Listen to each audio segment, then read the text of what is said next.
Magandang umaga sa lahat. Ngayong umaga ay magkakaroon po kami ng long test sa ASP 5.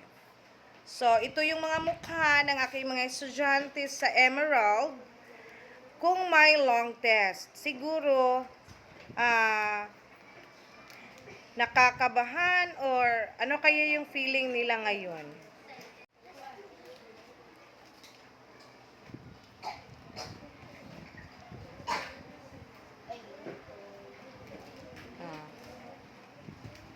May long test, pero ang iba, seryoso. Ang iba naman, o tingnan ninyo. O, walang kaba. Walang kaba kung makakakuha ng 1. Walang kaba kapag makakakuha ng 1. Bising-busy sila. Okay.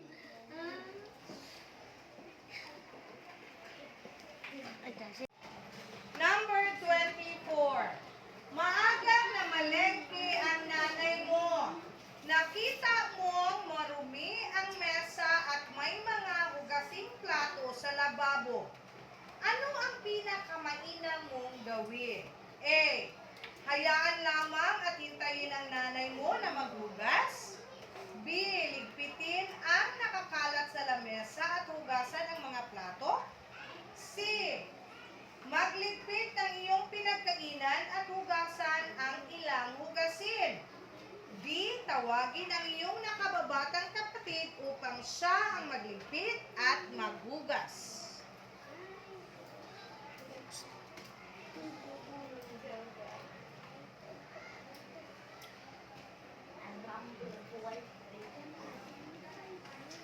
Number 25.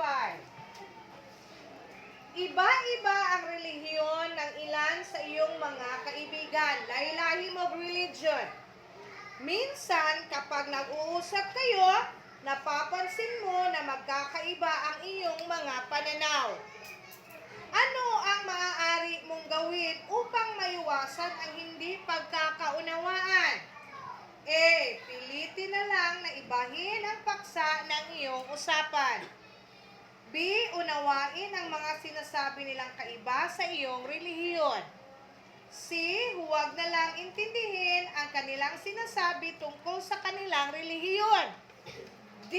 Pakinggan na lamang ang kanilang mga sinasabi tungkol sa kanilang relihiyon.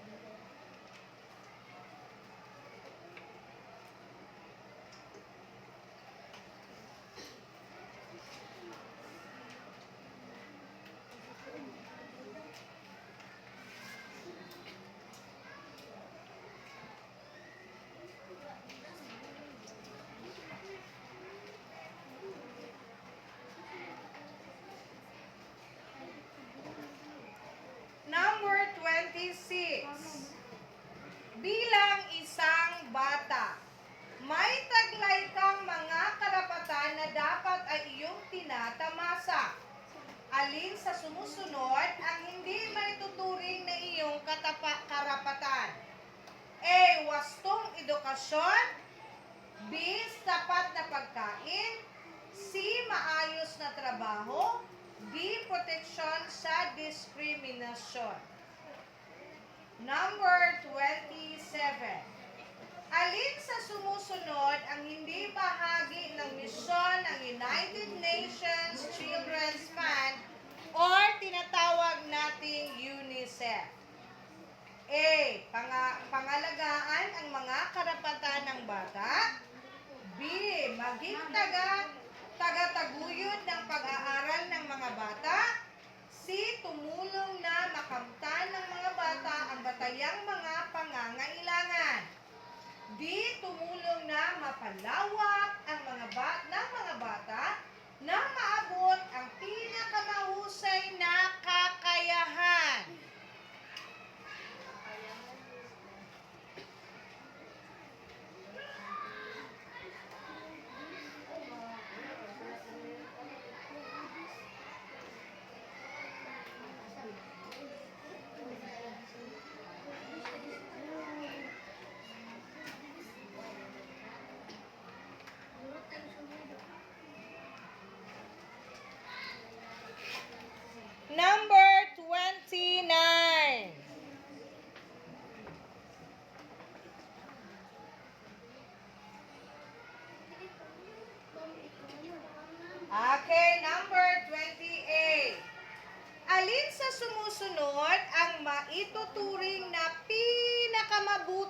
katangian ng isang kaibigan? A. Madalas na sumasama sa iyo. B. Nakikinig sa mga kwento mo. C. May positibong impluwensya sa iyo. D. Ipinagtatanggol ka sa iyong mga kaaway.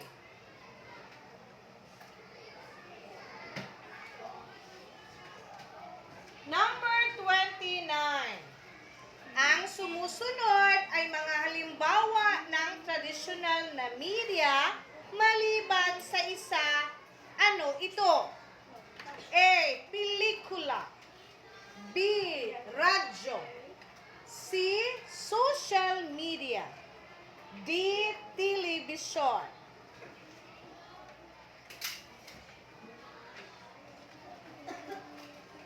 Number 30. Paano maipapakita ang pananagutang paggamit ng media at teknolohiya? A. Pagpapaliban ng paggawa ng takdang aralin upang makagamit ng computer. B. Pagbili palagi ng bagong modelo ng cellphone. C. Pagpili ng mga bubuksang websites ayon sa kagustuhan. D. Paglimita sa sarili ng panahon ng igugugol sa paggamit ng social network account.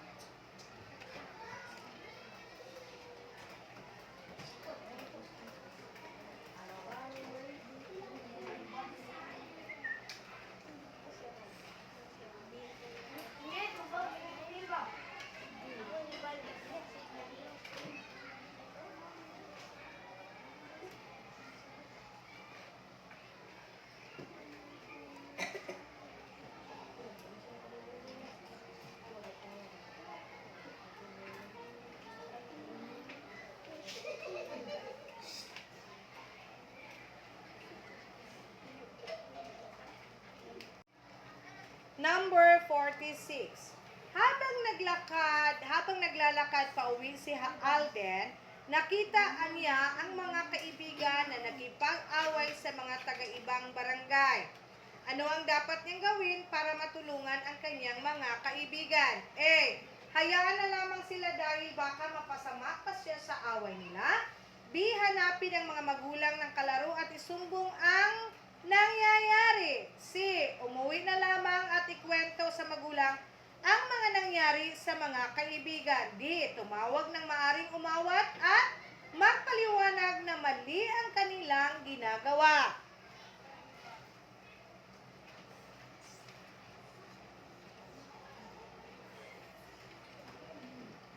Number 47. Doktor si Sally sa isang pampublikong ospital. Napag-alaman niya na isang barangay ang may isang babaeng may trangkaso ang nangangailangan ng doktor. Ano ang maaari niyang gawin na magpapakita ng pagmamalasakit sa kapwa? A. Maghanap ng maaring tumungo sa lugar ng pasyente. B. Magdahilan na hindi kakayanin na pumunta sa ganong kalayong lugar. C. Gagawa ng paraan na makapunta sa lugar ng pasyente para magamot ito. D. Papupuntahin na lamang ang isa sa mga nurse sa ospital para puntahan ang pasyente. Number 48. Papauwi na si Annie nang humingi ng tulong sa kanya si Aling Maria, ang kanilang kapitbahay.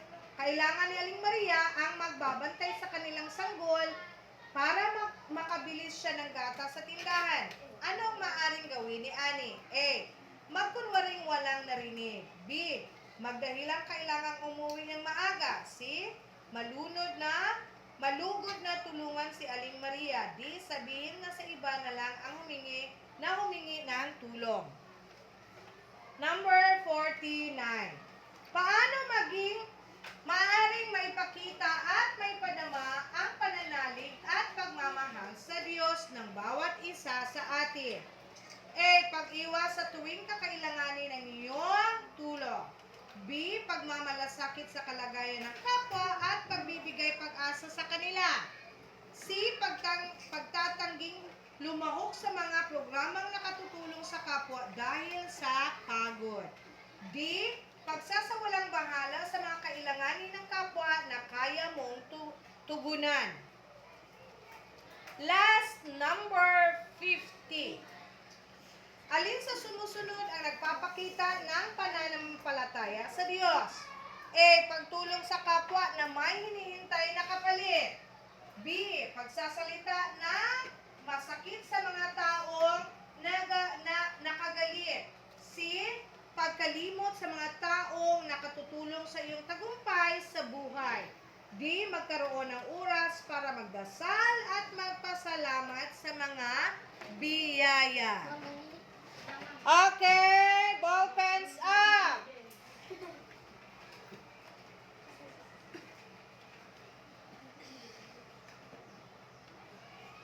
Down. Papers up.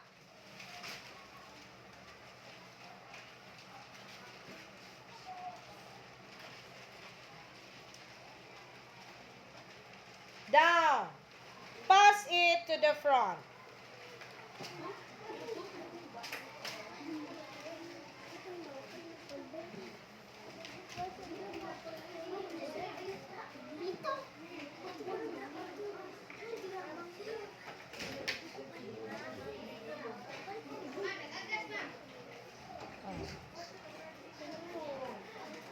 Okay, ipasa sa harapan yung mga papel.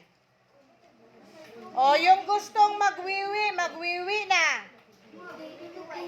O, ipasa. 5, 4, 3,